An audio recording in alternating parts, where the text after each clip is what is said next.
Ayun, nag-start na siya doon, lagi na siya mag-start. Tapos nag-start. Tapos kaunting hinagot siya, lalagyan. Doktor na naman kami.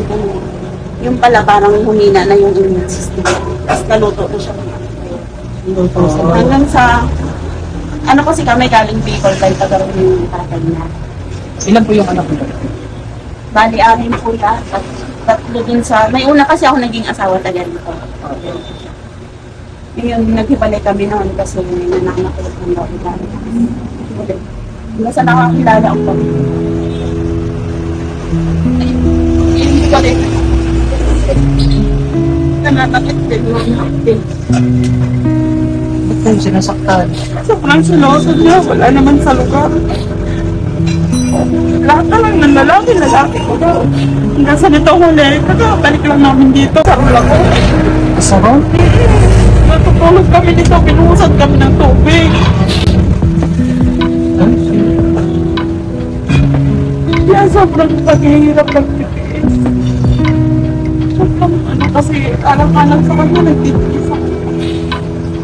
So ito lang po yung nagpabuhali niyo po yung ano? Oo, mabuti nga tinanggap ako niya. Kahit sabi ko, kahit kasama ko yung anak ko, pwede ba? Sabi niya, oo, natulong ko na lang sa bata.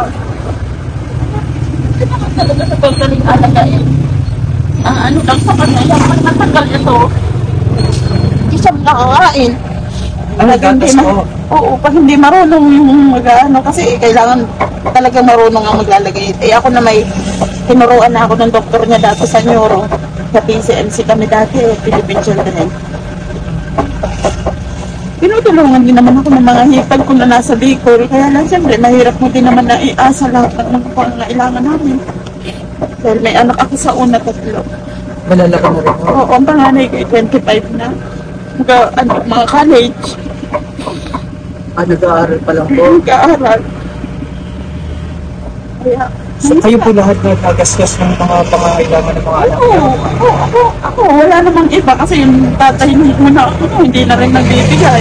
Kaya pag may mga kailangan sila sa akin din inaasa. Mama, kailangan namin sa school ng ganito. Mama, kailangan namin ganyan. Eh, syempre, saan ba lalapit yung mga anak ko? Wala namang ibang lalapitan. So yung mga kailangan po ni Bunso, ang pangalan ni Bunso, nagsasalita hindi po? Joshua po. Joshua Di Peo. Marami po.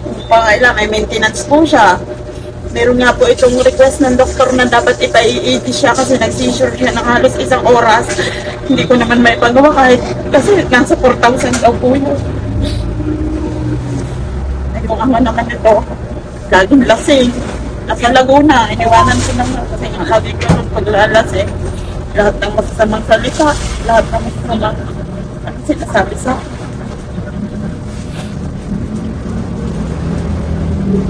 Babalik na. Lalo sa kanila. Kahit kahirap ang buhay, ganun talaga. No choice. Iwan din po ba sa inyo? Ay, hindi na po. Ayaw na rin ng mga anak ko.